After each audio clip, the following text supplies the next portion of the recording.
La roi de Dieu, écoute ça, elle Merarephet. Merarephet, ou Merarofet, on s'en fout. Merarephet. Tu sais ce que ça veut dire? Elle planait comme les ailes d'une colombe. Elle planait comme les ailes d'une colombe.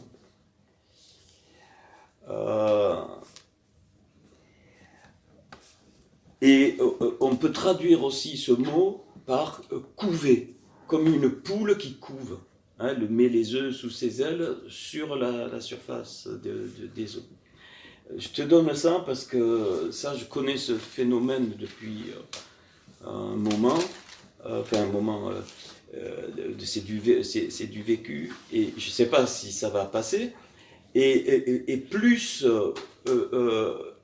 ça veut dire quoi? Que l'Esprit de Dieu, alors c'est une très belle image, l'eau représente la Torah dans un réceptacle, dans un kéli. D'ailleurs, le mot kéli, il est très très beau. Le mot kéli, c'est kof, c'est Kohen, donc sacrificateur. Donc, Apocalypse, le Seigneur, il a dit qu'on serait tous des Kohen, des Kohen Gadol, des Kohen, des Kohen Gadol, des grands souverains sacrificateurs. Le Lamed, le mot Kéli, c'est ça. Le Lamed, c'est Lévi, donc de la tribu des Lévites, c'est-à-dire mon cœur. Et le Yud, c'est Israël. Et donc les premières lettres de ces trois mots te donnent Kéli, réceptacle. Et ça ne changera pas. En Christ, on est le réceptacle de la sacrificature, on est donc le réceptacle du cœur de Dieu, et on est le réceptacle de la, s'il exprimé, le réceptacle de la notion du peuple de Dieu, Israël, donc de la notion du corps de Christ. La Torah, donc l'eau, remplit ce réceptacle. Donc quand on est ce réceptacle et qu'on se nourrit de la Torah révélée par le Seigneur, enfin et quand je parle de la Torah, il y a tout dedans. C'est-à-dire la louange, la prière, tout. Pour moi, le mot Torah, il englobe tout. C'est pas que l'étude particulière de la Torah. Donc c'est-à-dire la Torah, c'est la vie écrite, et notre vie, elle devient la vie vivante de la Torah. Donc tout se concrétise.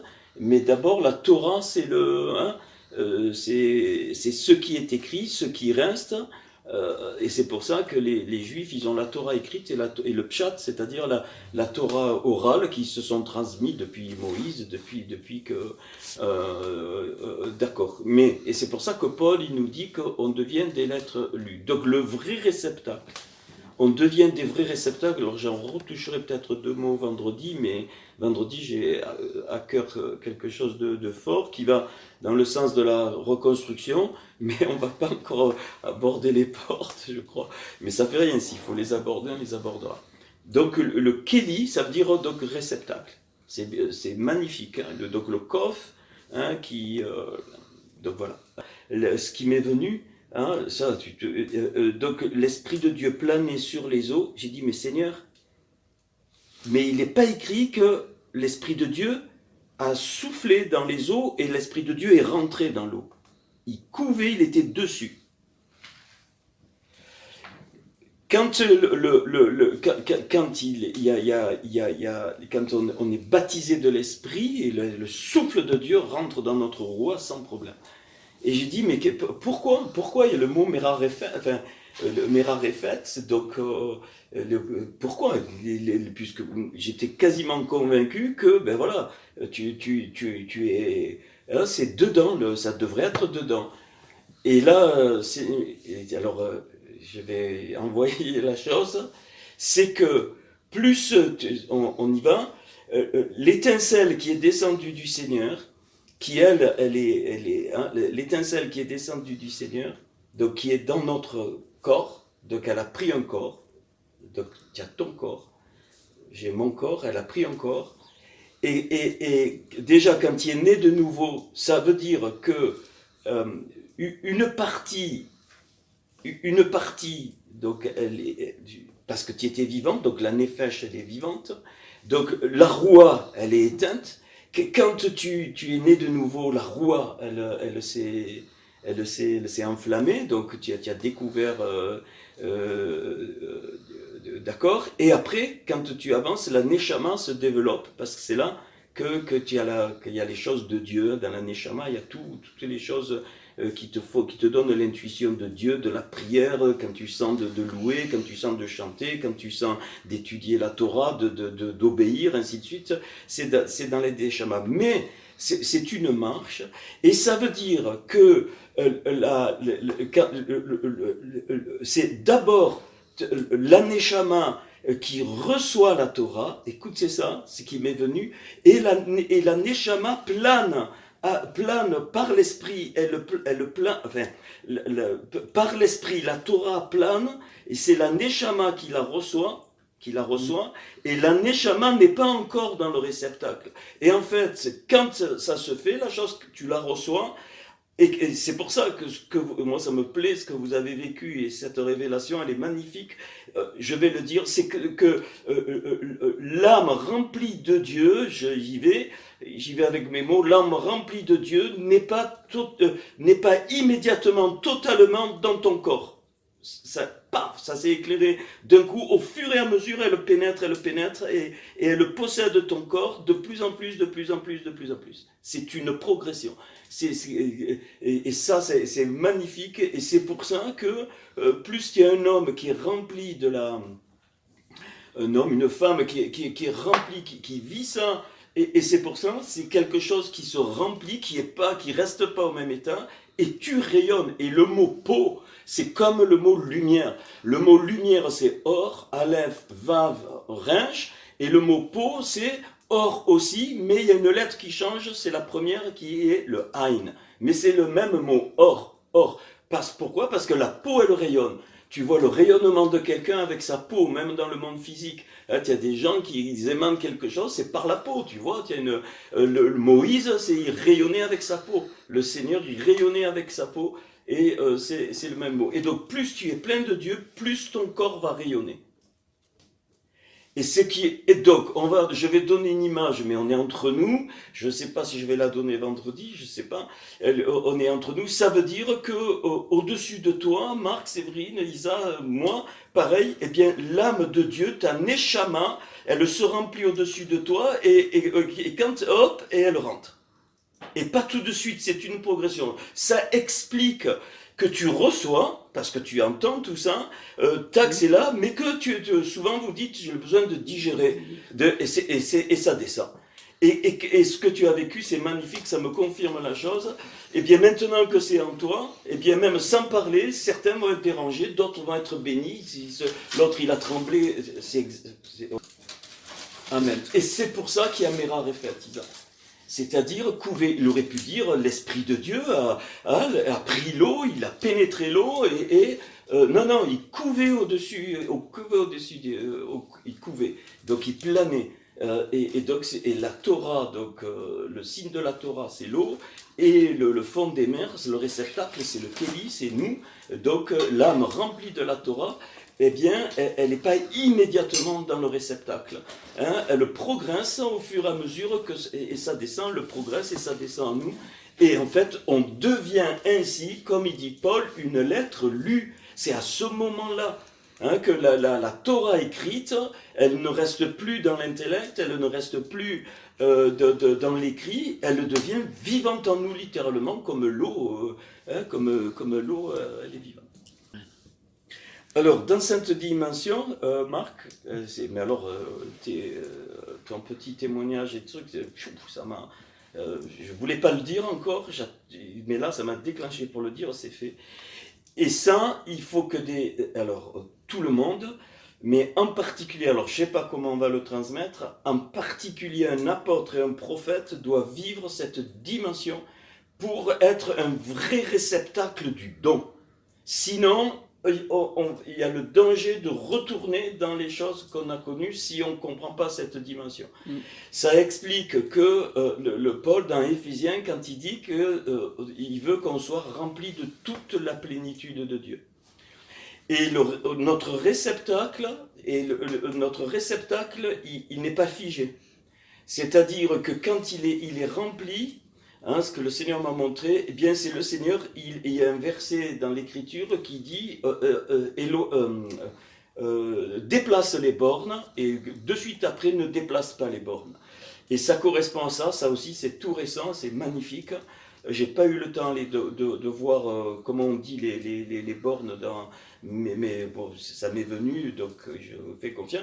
C'est qu'il y a un moment donné, ben, les bornes, tu les déplaces pas parce que c'est en train de se remplir, c'est en train de devenir vivant en toi, ça descend, ainsi de suite, tout. Et quand je redis, hein, même si je me répète, quand on dit Torah, c'est tout. Hein, c'est l'étude de la Torah, l'étude de la parole, la prière, tu mets de la louange, des actions, tu bénis des orphelins, tu sors des gens de la mouise, c'est fait partie de la Torah.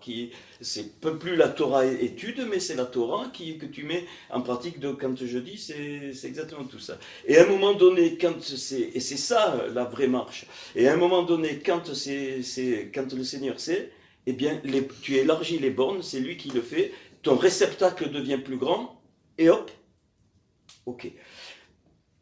Pas pour nous, tout ça c'est pour donner. Et c'est en particulier pour ce que Dieu m'a montré, pour ceux qu'il a appelés à être des dons pour le corps. On doit être des Kéli, hein, donc des Cohen, le cœur de Dieu, et donc l'Israël, comme on l'a dit tout à l'heure, c'est-à-dire, ben voilà, on est donné, c'est le propre du souverain sacrificateur, on est sensible au cœur de Dieu, et on a la notion du corps, c'est-à-dire Israël, on est donné donc, au corps. Et ça, en particulier pour les deux ministères, c'est pas un truc d'élite, c'est comme ça, c'est différent. Les deux ministères, apôtres et prophètes, doivent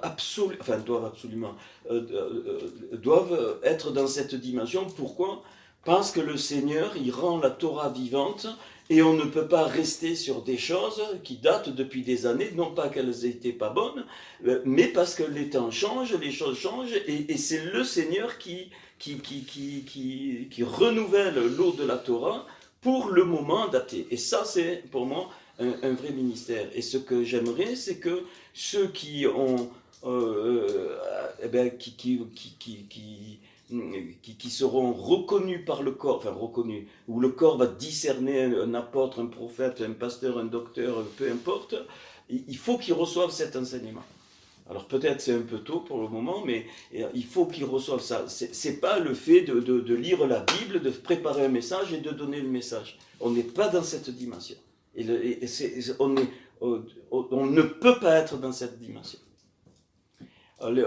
Par contre, oui, que tu as envie de lire, tu fais, machin, comme je fais, ça c'est normal.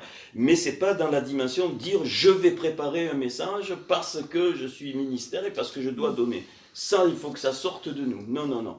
Hein, il y aura même des moments où il n'y aura pas de message. Marc, regarde, le peu que tu m'as raconté, ta présence, paf, les choses se passent. Voilà. Alors là, ça m'a parlé. Je te dis, j'étais pas prêt à dire ça ce soir, mais je le fais parce que tu m'as déclenché. Donc, ce que tu as dit, ça m'a déclenché, et ça va dans le sens de la reconstruction. Et parmi les 5 appels, les 5 ministères, eh bien, l'apôtre et le prophète doivent vivre cette dimension particulière. Alors, on verra ça. C'est ok. Donc il y a cette notion que, en fait, notre âme, je vais donner cette image, la Neshama, elle est au-dessus de nous, et la Neshama remplie de Dieu, de la Torah, eh bien, elle rentre petit à petit à nous, et elle est toujours, mais elle est à l'extérieur, elle est au-dessus, elle plane au-dessus de nous, elle nous suit, mais elle plane. C'est ce que le Seigneur m'a montré. Voilà, c'est qu'une image, évidemment. Okay. Mais ça, voilà.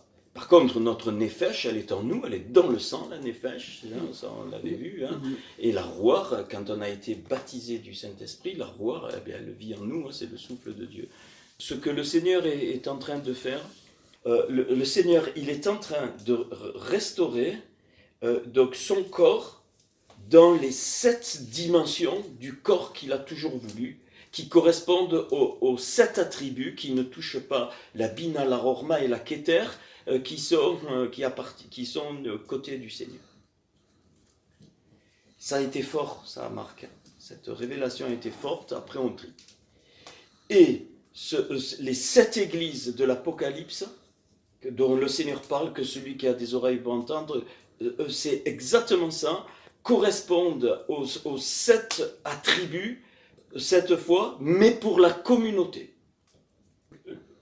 Il n'y a pas de temps, il n'y a pas d'espace, c'est-à-dire que si on accepte la réparation que le Seigneur est en train de faire à notre niveau, on ne va pas se prendre la tête, à notre niveau, ça reconstruit, vous allez être étonnés, ça reconstruit tous les corps défigurés qu'il y a eu au cours de l'histoire. Ouais. Si j'accepte cette reconstruction dans l'obéissance, comment le Seigneur nous demande, bien sûr que c'est pour notre temps, mais ça va au-delà de notre temps. On va le voir, les 7 églises sont 7 cœurs qui correspondent aux 7 sphirotes, les 7 saphirs qui sont destinés pour nous, ok, mais d'accepter de reconstruire pour la communauté, donc communautairement cette fois on parle, hein, non seulement ça nous répare, ça répare le corps présent dans le temps de l'homme, mais le Seigneur m'a montré que ça réparait aussi ce qui s'est passé dans le passé. Parce qu'il n'y a plus de temps dans le Seigneur. Et en fait, alors ça va peut-être mieux vous parler, quand on fait une teshuva personnelle, c'est-à-dire que on a, je vais prendre un exemple tout mais bête, mais c'est pas dans cette dimension, mais il faut le prendre l'exemple, ça va éclairer. Personnellement, je fais une bêtise devant le Seigneur, je regrette vraiment, je fais teshuva, d'accord, hein, donc je fais teshuva, c'est-à-dire donc le Seigneur, hop, il me répare. Oui ou non? C'est la grâce, hein? Il me répare, voilà. Oui. C'est-à-dire, regarde pas les fautes passées. Donc, ce qui a, alors, toute notre vie, elle est, sauf les choses où tu as fait teshuva, elles sont effacées. Là où tu as fait teshuva, c'est effacé. Mais tout le reste, non. Ta vie, même tes erreurs qui n'avaient pas besoin, qui ne sont pas des fautes, qui sont des erreurs, ben ça reste, hein, mais c'est pas ça qui te... Mais là où il y a eu le péché, donc c'est effacé quand tu fais teshuva, donc ça n'existe plus. Eh bien c'est pareil pour le corps.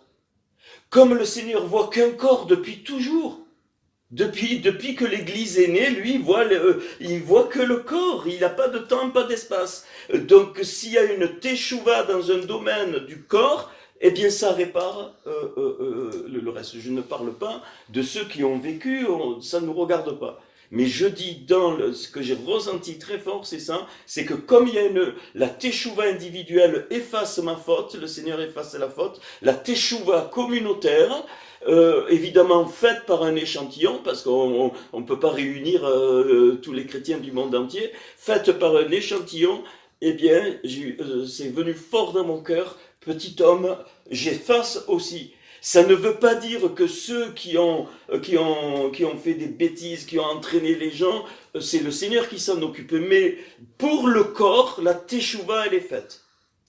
Et c'est pour ça que le mot Bereshit, Réchit, ça veut dire échantillon, un prélèvement. Donc le Seigneur prend un prélèvement, un reste, et il dit, est-ce que tu acceptes de faire teshuva pour le corps? Si oui, alors, à partir de cet échantillon, je dis avec mes mots, le Seigneur répand la teshuva sur tout le corps, dans le temps et dans l'espace. Attention, hein, ça ne veut pas dire que ceux qui ont besoin, qui continuent, donc c'est fini. Non. Pourquoi? Écoutez bien, c'est une question de lévi, de cœur. Dieu entend, voit les cœurs, même ceux qui sont actuellement trompés, et ceux-là, Ces cœurs-là qui, eux, ont soif, entendent et qui en ont marre, enfin, il faut trouver les mots, eux, ils seront au bénéfice de cette teshuva. C'est-à-dire que le Seigneur qui nous fait vivre dans un échantillon cette dimension, ça a une répercussion dans le monde spirituel sur ceux qui ont ce cœur, même s'ils sont encore enfermés dans les clipotes de la religion et dans des églises débiles, ainsi de suite, parce que le Seigneur, il voit le cœur. Et donc, potentiellement, après, si dans leur vie, concrètement, ils vont sortir et puis se joindre, comme le Seigneur va les conduire, ah oui, c'est vraiment... Parce que le corps, il est hors temps. Il est hors temps, hors espace. L'église, j'aime plus le mot église, pour moi c'est devenu un gros mot parce qu'il est, c'est la kohéla, mais je sais pas comment, il faut bien mettre les mots. Donc le corps, il est hors temps, hors espace. Et puisqu'on le comprend individuellement que la teshuva efface, eh bien le corps aussi, il y a une teshuva du corps. C'est magnifique. Pour moi, ça a été magnifique. Ça ne veut pas dire que donc tout est effacé de toutes les églises qui ont fait des bêtises, ça n'a rien à voir avec ça. Le Seigneur voit tous les cœurs, les vrais cœurs, même ceux qui sont morts trompés, qui n'ont pas eu le temps de... Voilà. Alors après, qu'est-ce qui se passe à partir de ce moment-là? Et ça, on pourra voir peut-être vendredi. Eh bien, donc, les vases individuels se reconstruisent, et là, il m'est venu... Là, vous vous souvenez, la fameuse, elle est veuve, elle a perdu son mari. Et Élie, il est là. Et la veuve qui a perdu son mari, c'est l'ensemble des cœurs qui sont des vases vides, qui souffrent, qui sont même dans des communautés. Ils sont vides, ils savent qu'il y a quelque chose, ils attendent quelque chose. Et la veuve représente le corps aujourd'hui. On est veuf, on n'a plus la dimension de l'époux. Il est où l'époux? Parce qu'à cause de plein d'adultères spirituels, on va flirter, le nombre de frères et sœurs qui vont flirter à droite, à gauche.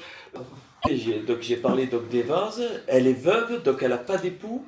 C'est vraiment l'image de le corps aujourd'hui ou de tout temps qui est veuve, qui ne trouve pas l'époux parce qu'il y a trop de l'homme, enfin, ce que vous voulez. Et qu'est-ce qui se passe? Il y a le miracle de l'huile. C'est-à-dire qu'à partir de l'échantillon, ce reste qui accepte d'être un échantillon et de faire la teshuva pour tout le corps, donc comme a fait Abraham, Moïse, ainsi de suite, pour le peuple de Dieu, alors ça déclenche le remplissage des vases vides.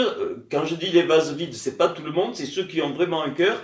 Et ces vases deviennent remplis de l'esprit, remplis de l'huile, qui à leur tour, eux, ça se multiplie. Et c'est comme ça que le Seigneur va réparer le corps.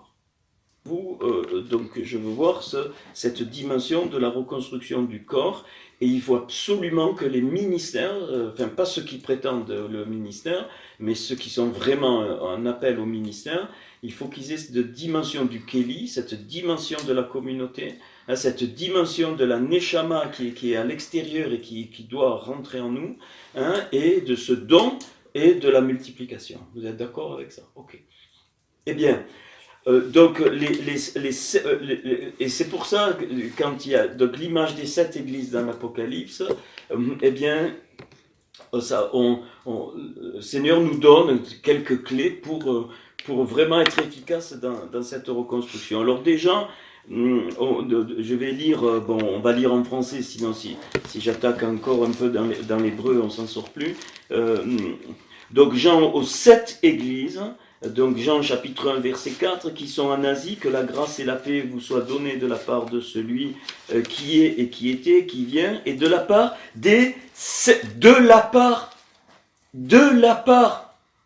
je relis, de la part de celui qui est, j'ai juste eu le temps d'aller vérifier dans l'hébreu, c'est bon, de celui qui est, qui était, donc ça c'est notre Seigneur et qui vient, et de la part des 7 esprits qui sont au trône de Dieu.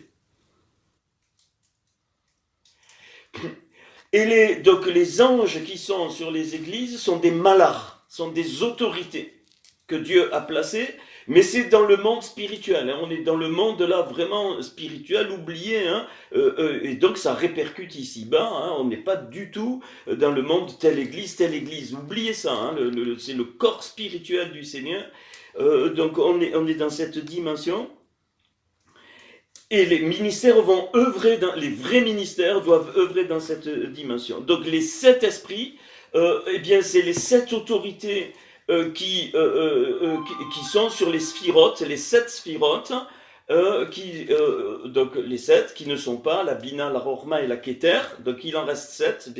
Et effectivement, la Keter c'est le Korissa, c'est le trône de Dieu, et sous la Keter il y a les 7 esprits de Dieu, donc on y est. Et maintenant ça s'est éclairé d'une autre façon. J'avais eu déjà des lumières sur l'Apocalypse, mais là ça s'est éclairé. Voilà. Et de la part de Jésus-Christ, le témoin fidèle, le premier-né des morts et le prince des rois, des princes des rois de la terre. Alors d'ailleurs dans le Shema Israël, hein, la grosse lettre qui est le Ain et la grosse lettre qui est le Dalet, ça fait Ad, ça veut dire éternité, mais ça veut dire aussi témoin. Donc le Shema Israël, en fait, entend Israël que le témoin, ben, c'est le Mashiach, c'est notre Seigneur. Le Haïd et le Dalet, c'est le mot témoin. Mais c'est juste une petite beauté de l'écriture. Le premier-né des morts et le prince des rois de la terre, à celui qui nous aime. Bon, je passe, il annonce le retour. Et là, le Seigneur se présente. Et là, on est à la fête de Pessah, Pâques. Quand le Seigneur se présente, pourquoi la fête de Pessah? Parce que c'est là,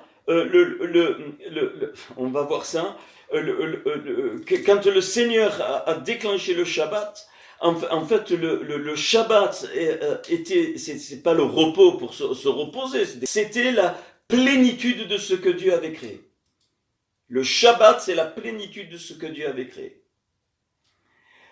Et le Shabbat on est toujours dans le Shabbat spirituel de Dieu. Ça, c'est pas le repos, se reposer, ça n'a rien à voir. Hein, c'est vraiment l'origine du mot Shabbat, hein, c'est ça. Et comme par hasard, il y a les 6 premiers jours de la création, plus le 7e du repos, qui correspondent aussi aux 7 églises. Je peux pas tout, on va pas tout, mais et cette dimension, elle est très forte. Et là, quand il se présente, donc comme ressuscité, ça veut dire que on va peut-être l'aborder vendredi. Le Seigneur est mort à la croix un soir de Shabbat, hein, et on verra pourquoi 3 jours. Et il y eut un soir, il y eut un matin. Il y eut, allez, j'y vais, parce que c'est pour vendredi, ça. Il y eut un jugement et une résurrection. Une mort, une résurrection. Un jugement, une recréation, pardon. Mort, résurrection. Il y eut soir, il y eut matin. Il y eut jugement, recréation. Il y eut ainsi de suite. C'est pour ça que ça commence par le soir. Et pour la reconstruction communautaire, c'est pareil. Il faut qu'il y ait un soir pour qu'un matin naisse. Et donc, ce que le Seigneur est en train de faire dans l'échantillon, c'est la préparation du jugement, qui est quoi? La révélation de sa Torah et des dimensions de sa Torah pour amener le corps à la Teshuvah. C'est pas le jugement au sens condamnation, pitié foutue, c'est le sens que la révélation de la Torah pour ceux qui ont le cœur, qui sont les réceptacles vides, et qui sont des vrais cœurs, on ne parle pas des religieux, je me répète, mais c'est important, eh bien ça va être une révélation. Ils feront teshuva, ils seront remplis de l'huile, donc on est en plein dans le Shabbat, dans la mort et la résurrection du Seigneur. Il est mort à la croix, non seulement il a purifié les 10 attributs pour nous, mais pour le corps, dans tous les temps, y compris pour Israël. Et je vais plus loin, comme l'olivier, il est greffé sur l'olivier France, il m'a montré que, en même temps, il n'y a plus ni juif ni grec, Paul il dit qu'en Christ les deux sont réunis dans Éphésiens, et que nous on est devenus juifs par la circoncision du cœur, donc on devient fils d'Abraham. Et bien cette teshuva à partir de l'échantillon non seulement touche le corps de Christ, Marc, mais elle touche les juifs aussi. Ça va avoir une conséquence chez les juifs même religieux. Parce que le Seigneur voit un seul peuple depuis Adam. Et ça expliquerait qu'on est sur le cœur, les juifs, moi en particulier, tu vas aller vers les juifs et vers les enfants. Voilà, les enfants c'est le cœur, ceux qui sont ouverts, et les juifs, c'est parce que cette dimension, elle s'applique à tout le corps. Dieu ne voit pas, bien sûr qu'il y a la distinction, il fait la distinction entre Israël et puis les païens qui se sont donnés à lui, mais en Christ ils sont réunis, il n'y a plus de distinction, le corps il fait le corps. On verra Noé, on verra Adam, on verra Moïse, on verra Abraham dans le royaume, on verra Paul, je sais pas ce qu'on va faire, enfin on ne sera pas comme on est là, mais on va se reconnaître, ça c'est sûr, notre Yérida, elle est unique, on va se reconnaître, on va être éternel avec eux. Donc le Seigneur voit un corps depuis Adam, et même mieux, tout ce corps-là, Israël et l'Église, il était dans le Adam Kamon, préparé pour la descente ici, pour que le salut soit révélé et pour cette réparation. Les Juifs ont donné un prémisse avant que le Seigneur vienne. Le Seigneur est venu, ça a bien commencé avec c'est le coup de la tête et puis la dégénérescence de 2000 années de christianisme horrible nimrodien. Et ce message du Seigneur à l'Apocalypse, donc il se révèle là. C'est la fête de Pessah, elle a trois fêtes, vous le savez ça, c'est l'agneau, il y a des trucs forts, la gerbe des prémices et les pains à levain, c'est trois petites fêtes mais elles sont regroupées, et là on est en plein dans la fête de Pessah quand le Seigneur se présente ici. Et qu'est-ce qu'il se présente? Il se présente avec un corps, il montre un corps, et c'est le corps des 10 attributs. Je ne vais pas le refaire, vous les allez lire, ses yeux sont comme une flamme de feu, ses jambes, et ainsi de suite. Il se présente, voilà. Il est en train de dire que les attributs touchent le corps, et qu'il y en a 7 qui nous sont, le Seigneur nous confie de les réparer, évidemment, avec sa conduite à lui, et c'est pour ça qu'il y a 7 églises.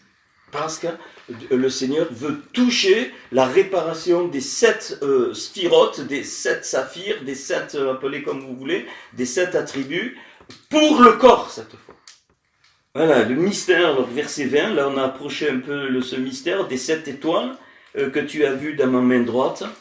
Et la main droite, c'est la main de réparation, c'est la main de réconciliation. La main gauche, c'est la main du jugement dans le sens condamnation.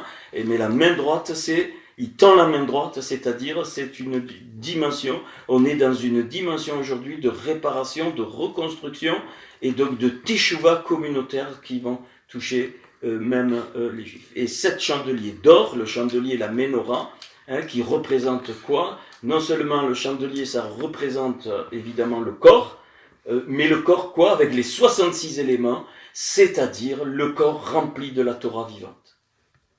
Il le dit clairement, les 7 chandeliers sont les 7 églises, donc c'est clair, mais avec les 66 éléments qui le construisent, comme il est dit dans Exode, avec les tiges, les calices et les pommes, on avait vu une fois, on a au total 66 éléments, donc c'est vraiment, et je crois qu'on est dans vraiment, je savais pas, mais depuis, ça devient de plus en plus fort en moi que vraiment le Seigneur va revenir effectivement. Moi je m'y attendais, mais c'est pas possible de vivre ces dimensions-là. Je crois que le Seigneur revient, et donc hâter le retour du Seigneur.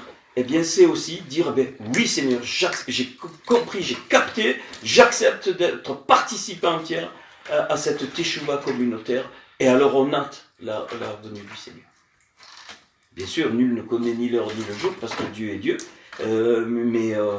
voilà, on doit avoir les yeux ouverts, et en plus, alors je crois qu'on va pas faire ce soir, mais... Eh bien, la première église que le Seigneur mentionne, la première sphirote qui doit être reconstruit communautairement, c'est la Yesod, le fondement, la sphirote de la Yesod, du fondement, qui était quoi? Dans l'histoire, c'était l'église primitive, qui avait vraiment le fondement, donc la sphirote Yesod, et qui est mentionnée par l'église d'Éphèse, qu'on connaît tous, hein. Voilà, donc alors pareil, hein, c'est-à-dire on ne va pas aller en Éphèse, non, on a compris, c'est dans le monde spirituel.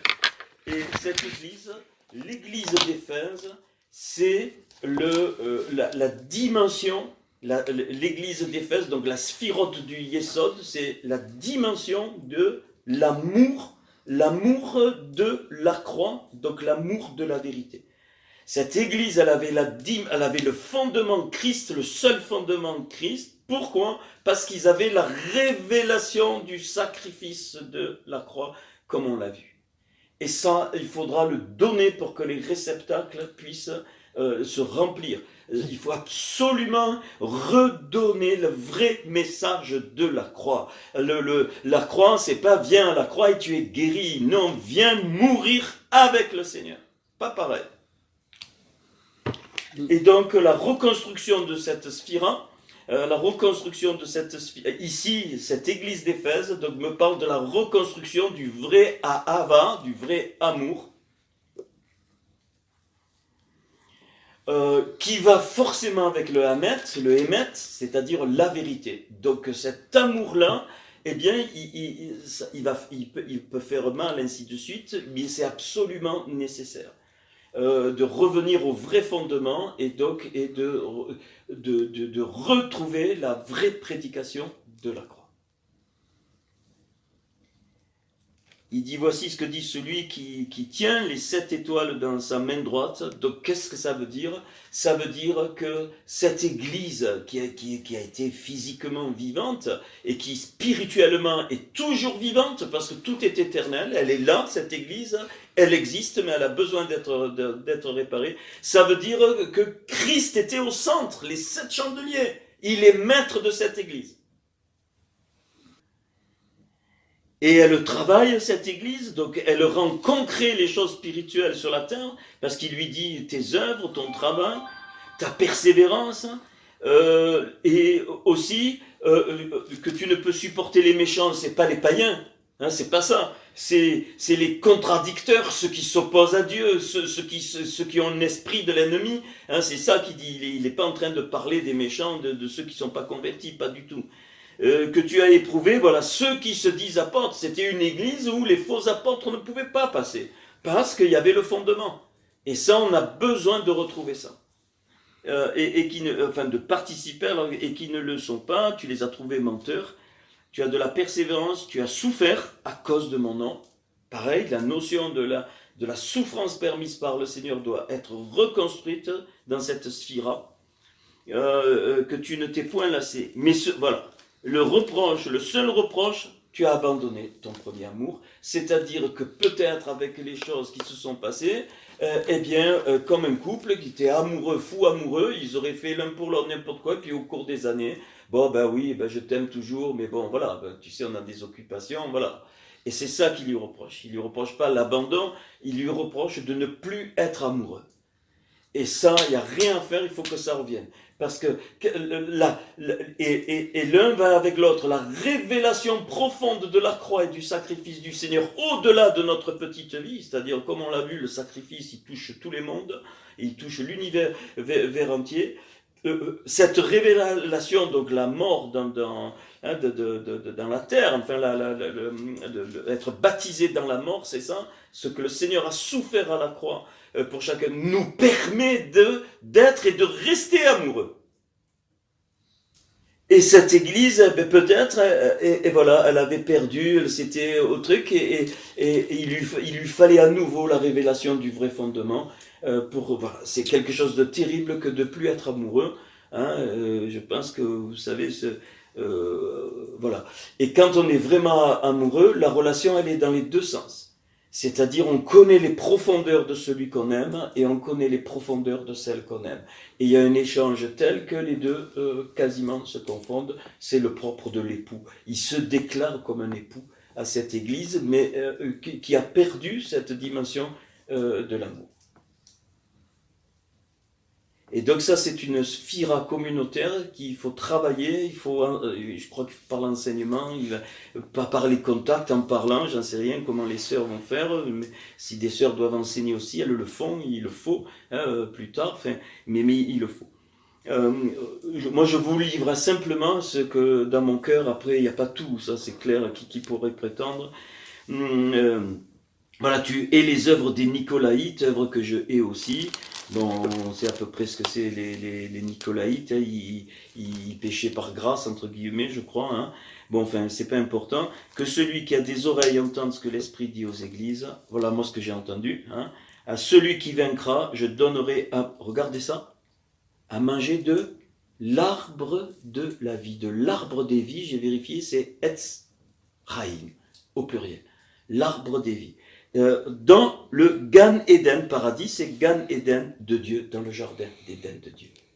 Donc la reconstruction de la dimension du sacrifice du Seigneur et dans cet amour pour que les âmes, les vases deviennent vraiment amoureux, eh bien, on retrouve la dimension que Adam avait dans le Gan Eden.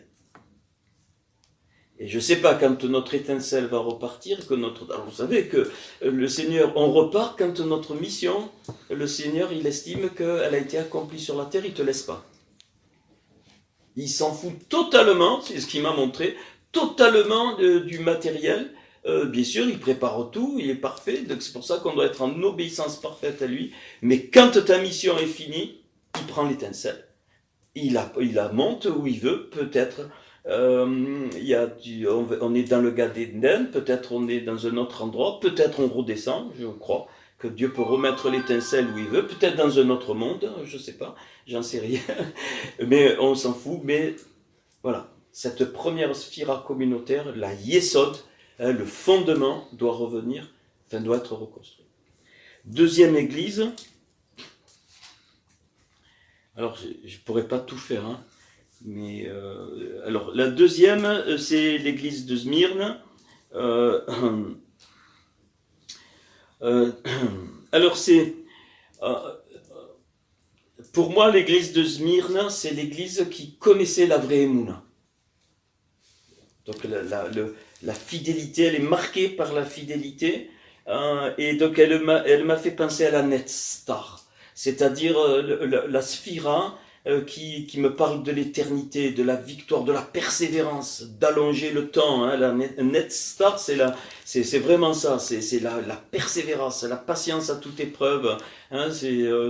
Moïse avait un attribut de la Netzstar très développé pour le peuple. Il était très patient, l'homme le plus patient de la terre.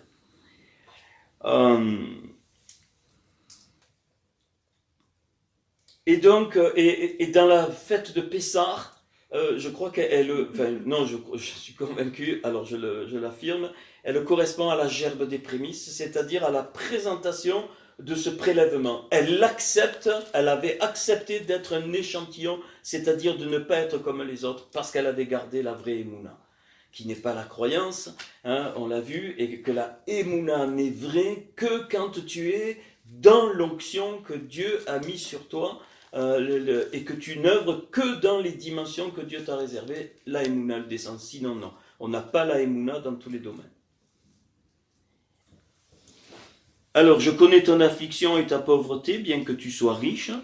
Donc, c'était une église, une partie du corps qui connaissait l'affliction, mais qui était riche. Donc, il y avait la connaissance de la parole, ça c'est clair. Et les calomnies de la part de ceux qui se disent juifs et ne le sont pas. Donc, donc un rejet, une critique, donc ça nous aide aussi pour la suite. Mais qui sont une synagogue de Satan. Alors là, je pense qu'on est en plein, on est en plein dans la dimension qu'il y a plein de communautés qui sont devenues des synagogues de Satan. Ne crains pas ce que tu vas souffrir, voici le diable jettera quelques-uns d'entre vous à prison, afin que vous soyez éprouvés, et vous aurez une tribulation de 10 jours. Donc une tribulation donc, de 10 jours, sois fidèle jusqu'à la mort, donc c'est bien l'église de la Emouna, hein, sois fidèle jusqu'à la mort, et voilà, Et je te donnerai la Keter d'Éraïm, la couronne de vie. C'est-à-dire que dans la reconstruction de cette sphira, ça va permettre l'ouverture à la reconstruction des parties de l'âme, des cœurs qui vont arriver.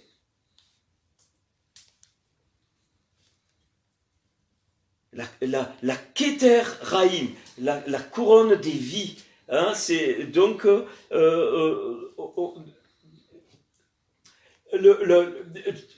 qui est-ce qui m'a dit ça? Je ne sais plus. Tu vas dans les librairies chrétiennes, il n'y a que des livres pour le bien-être, il paraît.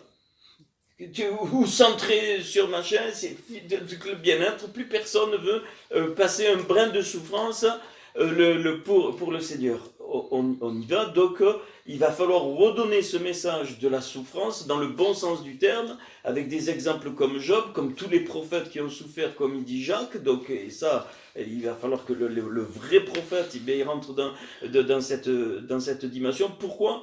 Je ne sais pas si je vous l'avais fait une fois, parce que la souffrance entraîne un développement de la vie. Hein, c'est comme Job, il a eu les 3 merveilleuses filles à la fin, pourtant il a tout perdu. C'est par la souffrance que la grossesse se fait, c'est par la souffrance que la chenille se transforme en papillon, c'est par la souffrance de la croix que notre transformation se fait, il n'y a pas de chemin raccourci. Pareil, c'est une dimension qu'il faut redonner pour que nos frères et sœurs, eh bien, et ça nous donne la joie, parce qu'on est libéré de tout. Ici, on ne parle pas de la souffrance qui est due, tu vas voler, ben tu payes, et puis voilà. Donc, ok, non, mais de la souffrance permise par Dieu pour ma construction. Et ça, c'est très important. Et les domaines de ces souffrances ne sont pas du tout les mêmes pour moi, pour Marc, pour Séverine, pour Isabelle, pour tous les frères et sœurs. Le Seigneur permet les souffrances dans les parties dont il sait qu'on a besoin. Si notre roua doit être reconstruite, il va y avoir certaines souffrances. Si notre nefesh, pareil. Alors, j'ose pas vous dire, est-ce que quelqu'un sait combien il y a d'os dans le corps? Il faut que j'aille voir ça en rentrant. D'os au total, on ne sait pas à peu près, non, rien. Bon, ok, j'ai déjà fait un petit calcul, il y en a déjà 22 dans la main, mais comme ça. Non, mais c'est vrai, non, mais. Oui, mais alors arrête l'enseignement. C'est où le verset qui dit la souffrance produit la persévérance, ouais, c'est dans Pierre. La victoire dans l'épreuve? L'épreuve, ouais, c'est dans Pierre. Un Pierre. Ouais. Mais là, est-ce que vous comprenez. Tu as arrêté là? Ouais. Pour Pergame, c'est la sphira de Od, de la gloire, de la majesté, voilà. Donc, et par contre, ça correspond parce qu'elle a perdu la gloire du Seigneur parce que c'était, d'après ce que je lis, c'était l'église du mélange. On mélange les choses de Dieu avec les choses matérielles, les choses de la chair. C'est l'église du mélange et elle correspond bien à la fête des pains sans levain, c'est-à-dire bien tu enlèves le levain, bien sûr ça représente le péché, mais ça représente aussi tout ce qui n'est pas conforme à Dieu. Donc j'ai toujours ressenti que cette église était l'église du mélange et ça correspondrait bien, je suis convaincu que c'est la sphira Od. Donc, elle a perdu, la présence de la gloire de Dieu. Elle n'a pas su rendre toute gloire au Seigneur. Que tu manges, que tu boives, que tu jeûnes, que tu sortes, ainsi de suite, toute la gloire au Seigneur. Et donc, je sais, tu demeures, je sais que là est le trône de Satan. Donc, ça veut dire qu'il y avait une emprise des choses qui ne sont pas de Dieu. L'ennemi a pu pénétrer parce qu'il y avait des portes ouvertes. Et on verra dans la reconstruction des portes que les portes doivent être fermées à des choses de l'ennemi. Elles sont faites pour ça. Dans la reconstruction de la muraille. Tu retiens mon nom, tu n'as pas renié ma foi même au jour d'Antipas, parce qu'il y avait certainement témoin fidèle qui a été mis à mort chez vous, là où Satan a sa demeure. Donc ça veut dire qu'il y avait des portes ouvertes. Mais j'ai quelque chose contre toi, c'est que tu as là déjà attaché à la doctrine de Balaam. Et donc c'est typique de la perte de la gloire. Balaam, c'est quoi? c'est un prophète qui prophétisait pour un gain sordide. Et c'est ce qui se passe aujourd'hui, il paraît, dans plein d'endroits. Où on fait payer les machins, ok, voilà. Donc, mais ça va, c'est plus fort que ça. Hein, c'est cette notion de servir Dieu et d'en tirer un salaire. Ça, il faut que ça finisse. Il faut que ça finisse. Le ministère à temps plein n'existe pas dans l'Écriture. Si le Seigneur met quelqu'un à part pour sa gloire justement, alors il pourvoit. J'ai un ou deux exemples comme ça, ils ne demandent rien, l'Église ne les paye pas, le Seigneur pourvoit parce qu'ils sont conduits comme ça. Donc il faut éradiquer cette connerie de ministère à temps plein avec des pasteurs payés par l'Église et d'autres, c'est fini. Le Seigneur est en train d'arracher ça. Pour que la spira de la gloire soit reconstruite. Toute la gloire au Seigneur. Les gens doivent aller travailler, doivent subvenir à leurs besoins pour être en possibilité de donner aux autres pour les besoins qui vont se présenter. C'est normal. De donner, c'est normal. Il n'y a pas que l'argent. Hein, de donner, c'est normal, on donne d'une façon ou d'une autre. Après, si des fois on est conduit à donner de l'argent, on le fait. Ou des œuvres qu'il faut construire, il faut participer. Donc tout le monde doit travailler. Et quand je dis travailler, c'est pas dans le sens forcément aller travailler, ça veut dire que tout le monde doit s'assumer. Le Seigneur demande qu'on s'assume. C'est clair, c'est sa gloire. Et bien sûr que, voilà. Mais ça, c'est un principe anti-biblique. Les ministères à temps plein, ça n'existe pas. Paul fabriquait des tentes, donc ça, c'est incrusté en nous, il faut que ça se désincruste. Parce que ça met... Alors, l'aspirant, qu'est-ce qui se passe?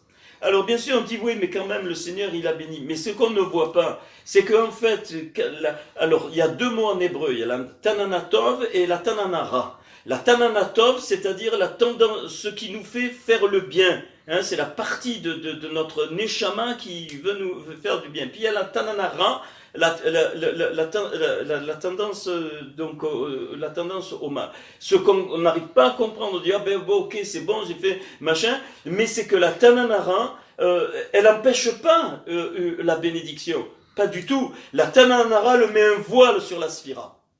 C'est-à-dire que tu vas être comme bancal. Elle met un voile, il y a quelque chose, et plus le voile se construit, à un moment donné, c'est fini. Les robinets sont fermés, et c'est tout éteint, et ça devient une clipa, une écorce, et plus rien ne rentre à un moment donné. Donc au lieu d'être une sphira qui brille, eh bien elle devient une coquille que plus personne ne voit rien du tout, elle ne peut plus rien donner, elle devient morte. C'est très très important de rentrer dans cette... ça c'est la mise en pratique, hein, dans cette dimension du corps. On est dans le corps pour donner. Et pour donner, il faut recevoir. Et pour recevoir, il ne faut pas attendre l'autre. Il faut qu'on se laisse conduire par le Seigneur. Et pourquoi? Parce qu'il est très bon que les ministères... moi je l'ai vécu, travaillent, voient ce que c'est d'être fatigué, ainsi de suite, pour plein d'exemples. C'est exactement le même coup que le célibat. Personne n'est célibataire parce qu'on l'a compris, ou que les baptêmes des enfants, c'est la même chose. Donc si on a compris cette dimension, on éradique au plus profond de nous, parce que c'est important pour la réparation de ce corps, de cette partie du corps. C'est très important. Parce que ça c'est fort. Les prédications de la dîme, c'est faux, c'est un faux message. La dîme, c'était pour le peuple juif dans l'Ancien Testament, pour les Lévites, c'était la partie historique. Aujourd'hui, la Torah vivante d'aujourd'hui, même plus les Juifs font les sacrifices.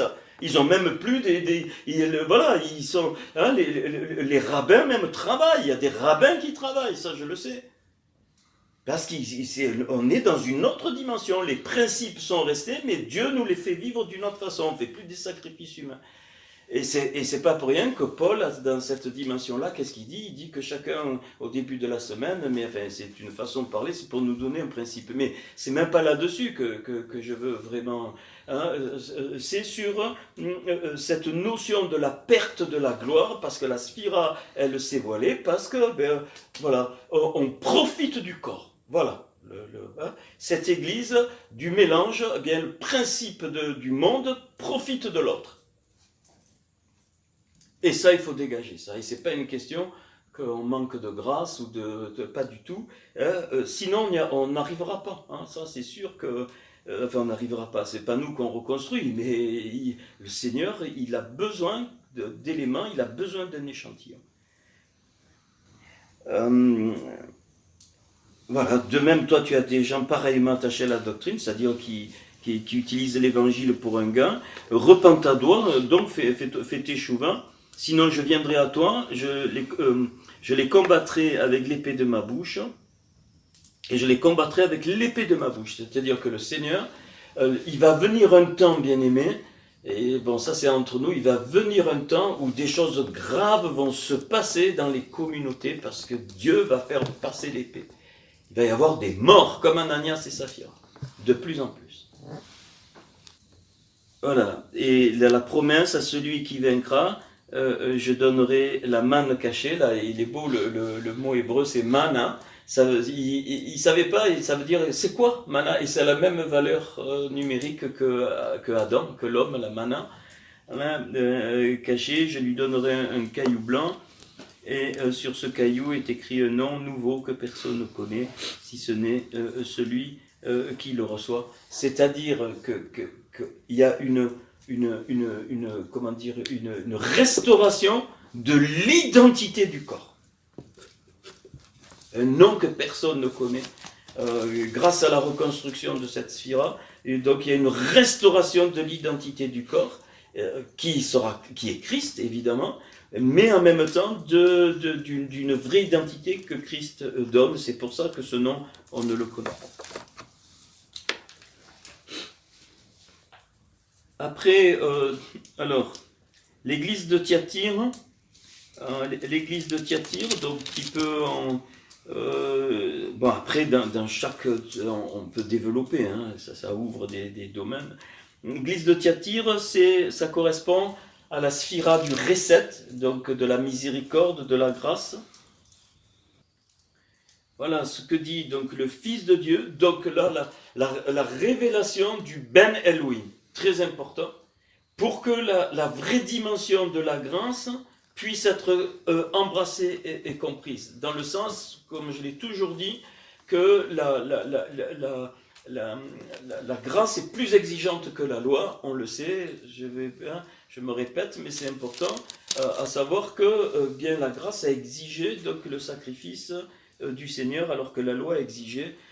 Et donc cette église, en fait, pour moi, cette église, dans ce que j'ai vu, correspond à la fête de Pentecôte, et elle correspond donc, elle devait prêcher la fausse grâce. Pourquoi? Parce qu'elle laissait Jézabel enseigner. Et Jézabel, c'est typique, c'est celle, on connaît, qui n'aime pas les prophètes. Pourquoi? Parce qu'un prophète, il ne peut pas annoncer la fausse grâce. Jézabel ne supporte pas quand Dieu prononce des jugements, des razons, hein, des poids d'échange. Et donc voilà pourquoi ça correspond tout à fait.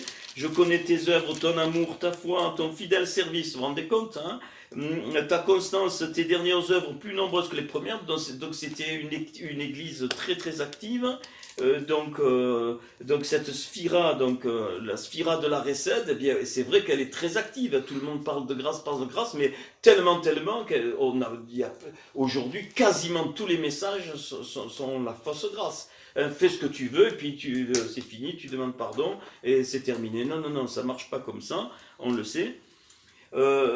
Mais ce que j'ai contre toi, c'est que tu laisses la femme Jézabel, qui se dit prophétesse, enseigner et séduire mes serviteurs, pour qu'ils se livrent à la débauche, justement parce que la fausse grâce était prêchée. Alors il revenait, puis il demandait pardon, il continuait la débauche, et ainsi de suite, et ainsi de suite, et ainsi de suite. En tout cas, moi, c'est ce que j'ai vu un petit peu derrière, et qui mangent des viandes sacrifiées aux idoles. À l'époque, c'était interdit. Je leur ai donné du temps afin qu'ils se repentent, mais ils n'ont pas voulu. Bon, il va y jeter Jézabel. Alors pareil, donc les apôtres d'aujourd'hui, Marc, vont être appelés à livrer Jézabel aux chiens. Et ça va être difficile parce que mais comment tu manques de misère? Non. Cette spirale, je crois que c'est la spirale la plus voilée, hein, parce que vraiment le message de la grâce, il est partout. peut-être encore dans quelques endroits, le message de la grâce n'a de sens que parce que la loi a été accomplie par le Seigneur à la croix. C'est tout, là. La grâce, c'est pas faire ce que je veux quand je veux, puis je demande pardon. Ça, on joue, on est des comédiens, c'est du n'importe quoi. Hein, la grâce va toujours avec l'accomplissement de la loi en Christ à la croix. Donc, quand je viens à Christ, la loi, elle s'accomplit en moi. La grande force, c'est quoi? C'est que moi, je ne peux pas. C'est impossible à cause de ma nature de péché. Et ça, il faut qu'on le renseigne. C'est une sphira qui doit être développée, la vraie grâce. Mais en Christ, c'est lui qui meurt en moi. Et c'est lui qui accomplit la loi en moi. Et alors, il dit, à celui qui vaincra et qui gardera jusqu'à la fin mes œuvres, je donnerai autorité sur les nations. Ça veut dire, je ne sais pas nous qu'on a autorité sur les nations, qu'est-ce qu'il veut dire là, hein, c'est clair, ça veut dire que de l'église, de cette sphira, va sortir le vrai témoignage, les nations vont être touchées. Je te donnerai autorité sur les nations, c'est-à-dire Christ sera révélé comme le prince, le roi, et que les gens, quand ils entendent vraiment le vrai message de la grâce, alors ils vont aller vers cette nouvelle naissance. Il les pètera avec une verge de fer, comme on brise des verges d'argile, ainsi que moi-même, j'en ai reçu le pouvoir de mon Père. Et je lui donnerai l'étoile du matin. Je lui donnerai donc l'étoile du matin, c'est-à-dire, rappelez-vous, l'étoile du matin, c'est-à-dire autorité sur Shatan. Point. Je lui l'étoile du matin. Donc s'il n'y a plus c'est parce que les guérisons, merci ce que j'ai entendu cet après-midi, merci pour cette guérison, gloire à Dieu. Et pour moi ce sont des signes où Dieu est en train de revenir au milieu de l'échantillon et ça va se répandre. Excusez-moi, mais il ne se passe plus rien. On ne voit plus du tout l'action de la vraie grâce, c'est-à-dire les guérisons des malades, les démons qui sont chassés, ainsi de suite, à cause de ça. Alors, l'église de Sardes, voici ce que dit celui qui a les 7 esprits de Dieu, les 7 étoiles. Je connais tes œuvres, je sais que tu passes pour être vivant, tu es mort. Alors, on est au niveau de la fête des trompettes. Pourquoi? Parce que, alors, c'est pas dans le temps tout ça, et c'est la sphira de la Gévoura, c'est-à-dire de la justice de Dieu. Ça, c'est le temps, c'est l'église qui précède les 2 églises qui vont venir pour le retour du Seigneur. Et donc il y a besoin du retour des prophètes accompagnés des apôtres qui vont trompeter. C'est la fête des chauffards pour le peuple. Et ça il va falloir une dimension. À un moment, les vrais prophètes vont même crier, ça va déranger, et c'est là qu'il faut vraiment faire le corps. Hein, je parle des ministères pour que vraiment, ils vont proclamer la justice de Dieu, la Gévoura, parce que c'est une église qui avait perdu, quand on lit, enfin ça c'est dans mon cœur, la Kedusha. Cette église a perdu la Kedusha, elle ne savait plus dévoiler l'étincelle d'en haut. Je connais tes œuvres, je sais que tu passes pour être vivant, tu es mort. Parce que si elle avait l'étincelle d'en haut, elle ne serait pas morte, hein, ça c'est sûr. Tu es mort, ok, sois vigilant, affermis le rein, ce qui est près de mourir. Alors vraiment cette église, c'est l'église qui vraiment précède, et là il y a les prophètes qui se lèvent et qui vont être suivis immédiatement après des apôtres. Donc cette sphira est importante pour notre temps, mais enfin toute. Rappelle-toi donc comment tu as reçu et entendu la parole, garde-la et fais tes chouvins. Si tu ne veilles pas, je viendrai comme un voleur, tu ne seras pas. Donc c'est une église apparemment qui avait la connaissance de la parole, mais dans le mauvais sens du terme, et parce que, voilà, elle connaissait bien en théorie, elle connaissait toutes les choses, même les lois de Dieu, mais l'étincelle ne descendait pas, donc il n'y avait pas de Kedusha, Et sans Kedusha, la Torah ne peut pas devenir vivante. C'est pas possible. Elle reste une lettre morte. Tu as cependant quelques hommes qui n'ont pas souillé leurs vêtements. Vous voyez, dans plein d'églises, il y a toujours un reste. Et c'est ce reste-là qui va être touché par la teshuva de l'échantillon. C'est ces cœurs qui attendent. Voilà. Alors, ils marcheront avec moi en vêtements blancs, justement. Les vêtements blancs, signe de la Kedusha. Signe qu'ils ont accepté l'étincelle d'en haut ou qu'ils veulent l'étincelle d'en haut. Celui qui vaincra donc sera ainsi revêtu de vêtements blancs, c'est-à-dire le blanc, je n'effacerai point son nom du livre de vie et je confesserai son nom devant mon Père et devant ses anges. C'est-à-dire ceux qui vont faire ce retour là dans cette sphira, ils auront ce vêtement blanc. C'est-à-dire le vêtement blanc, une vraie connexion par la teshuva avec le Seigneur. C'est ça que ça veut dire pour nous. Hein, le mot shit, le mot vêtement, hein, qui est donc le mot shit, c'est pas un vêtement qui te couvre comme une couverture. Hein. C'est un vêtement qui te permet d'être en connexion avec l'extérieur.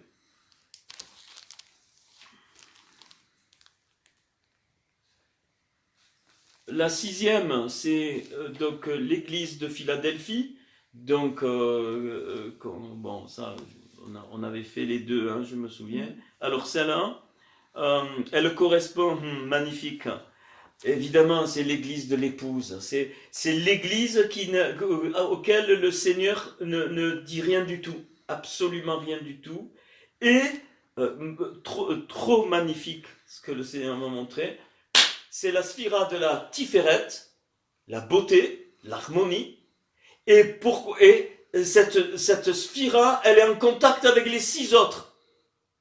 Magnifique. Donc, c'est ce rince, là, on est dans l'échantillon de l'échantillon, c'est-à-dire l'église de Philadelphie, c'est celle qui a compris, qui va recevoir littéralement de devenir l'épouse, et ça va se communiquer aux 6 autres sphiras. C'est la seule sphira qui est en contact avec toutes les autres sphiras.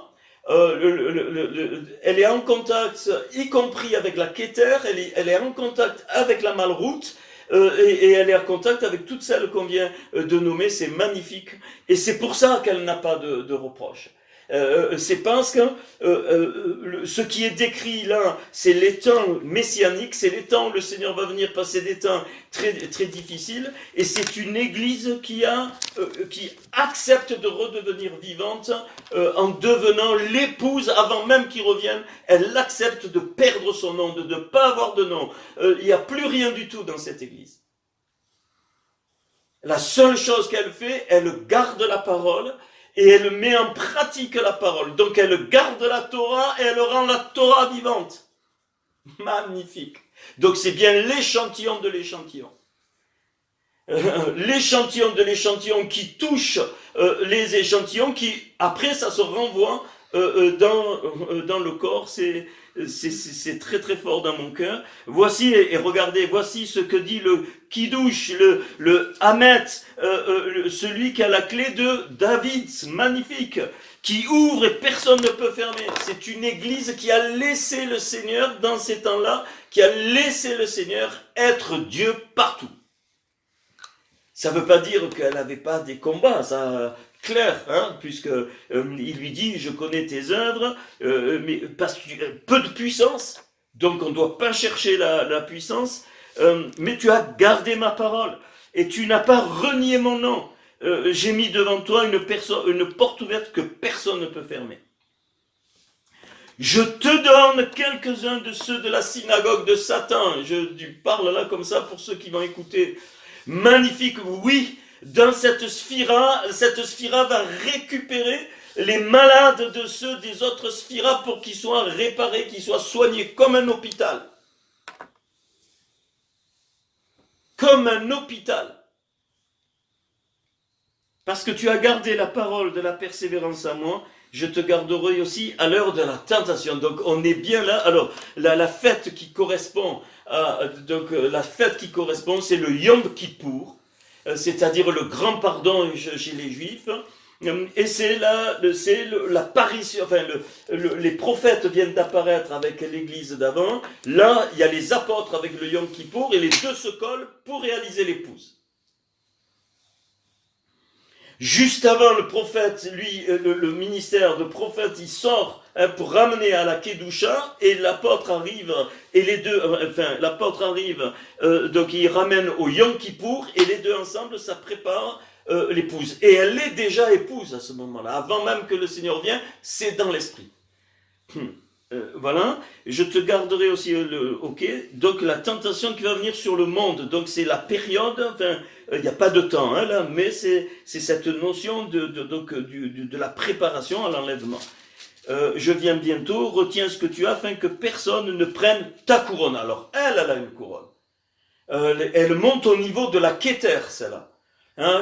Donc elle est prête à être mariée, c'est-à-dire de rentrer dans la salle des noces. La salle des noces, elle est de l'autre côté de la Kéter, ce que le Seigneur m'a montré. La salle, quand on va rentrer dans la salle des noces, on passe de l'autre côté de la Kéter. C'est obligé. Celui qui vaincra, je ferai de lui une colonne dans le temple de mon Dieu. Évidemment, c'est pas le temple physique, c'est le temple du Seigneur. Le temple, là, avec les 10 attributs.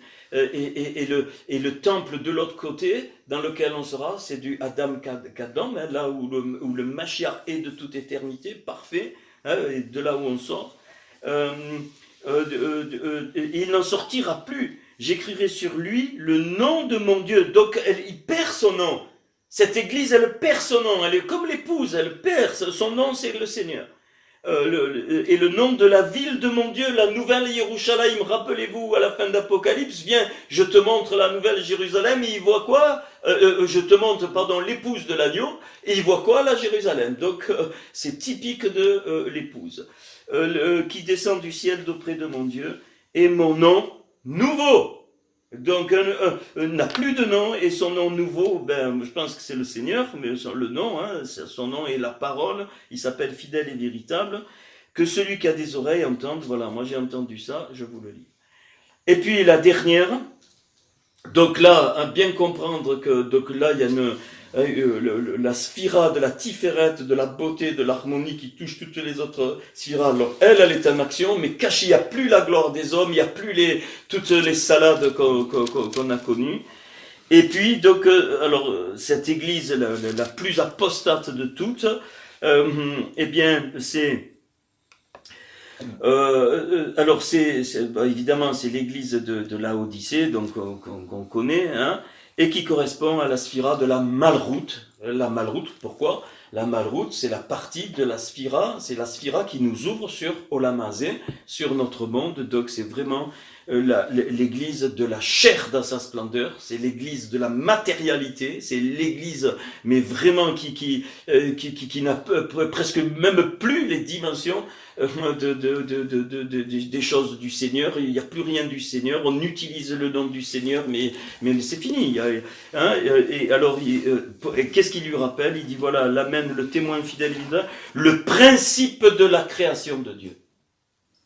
Il se présente comme le Elohim, le principe, le Elohim de la création de Dieu, donc de la bara de Dieu. Pourquoi? Parce que cette église, elle avait même perdu la notion que Dieu avait tout créé, et ainsi de suite, et on comprend jusqu'au ce que ça veut dire. Alors c'est un type, ça c'est le type de la religion dans sa splendeur, et vous pouvez mettre toutes les religions, même si elles ne sont pas chrétiennes. Tu n'es ni froid ni bouillant. On connaît tiède, je te vomirai de ma bouche. Elle se croit riche, je me suis enrichi, je n'ai besoin de rien. Et alors il lui dit, parce que tu ne sais même pas que tu es un peu misérable, pauvre, aveugle et nu, je te conseille d'acheter de moi de l'or éprouvé par le feu. Il y en a quelques-uns là-dedans qui attendent, mais qui sont, voilà, c'est une église complètement apostate. Alors elle correspond, excusez-moi, j'ai oublié de vous dire, donc eh bien la dernière, elle correspond à la dernière fête, la fête de Sukkot, la fête des tabernacles. Pourquoi? Parce qu'elle elle est en parallèle avec l'église de Philadelphie, parce que l'église de Philadelphie qui prépare vraiment les tentes pour l'enlèvement, et l'église apostate, elle qui prépare les maisons pour rester sur la terre et pour faire la malroute, pour rester reine sur la terre, parce qu'elle ne voit plus rien. Elle voit plus rien du tout, elle n'entend plus rien du tout. Et donc Sukkot, parce que c'est la fête de l'enlèvement. Sukkot, c'est la fête des tentes. C'est les Juifs dormaient pendant une semaine sur le toit de la maison pour dire que leur nature, elles n'étaient pas terrestres, mais que leur nature, elle était céleste, et que le Mashiach vient les chercher. De l'or éprouvé par le feu. Je te conseille d'acheter de moi de l'or éprouvé par le feu, afin que tu deviennes riche, et des vêtements blancs, afin que tu sois vêtu. Donc l'or éprouvé par le feu, c'est-à-dire il faut qu'elle retrouve la nature de Christ. L'or, le zahav, c'est le Seigneur. Mais à l'intérieur, chacun là doit retrouver, c'est-à-dire ils doivent retrouver la vraie tahara. C'est pour ça qu'il y a les vêtements blancs dans ce contexte-là. C'est-à-dire il faut qu'ils acceptent que l'étincelle qui est en eux, elle vient de Dieu, parce que là tout est fermé. Ils ont créé une religion et c'est une véritable touma. On parle de Dieu, on fait des messages, mais il est dehors, et c'est pour ça qu'ils sont tièdes. Et un collier, ok, moi je reprends. Et qu'est-ce qu'il fait le Seigneur? Je reprends et je châtie, donc là c'est fort. Et qu'est-ce qu'il fait? Voici, je me tiens à la porte et je frappe. Alors ça, ce passage, non, ça c'est pour cette église-là. Qu'est-ce qu'il fait le Seigneur? La seule chose qu'il peut faire là pour sortir les vases qui attendent, c'est souper avec eux. Et ça, si quelqu'un, j'entrerai chez lui, voilà. Donc si quelqu'un entend, il faut que lui ouvre la porte. C'est-à-dire, il faut qu'il ait faim, il faut qu'il ait soif. C'est typique du temps de la vendredi. Il faut qu'il ait vraiment faim et soif de la vie du Seigneur. Alors là, le Seigneur, il entre donc il soupe. Donc qu'est-ce que ça veut dire? Ça veut dire qu'il échange la nourriture céleste. La personne retrouve la nourriture céleste et elle remet à sa place la nourriture céleste, parce que l'homme ne vit pas de pain simplement, de pain matériel, mais de toute parole qui sort. Et c'est ça la restauration de cette église.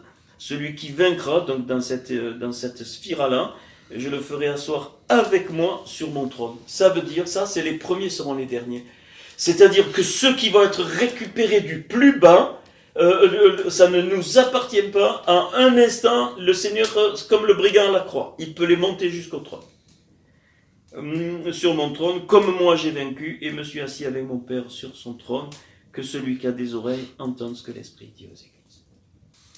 Voilà ce que j'avais sur le cœur pour ce soir.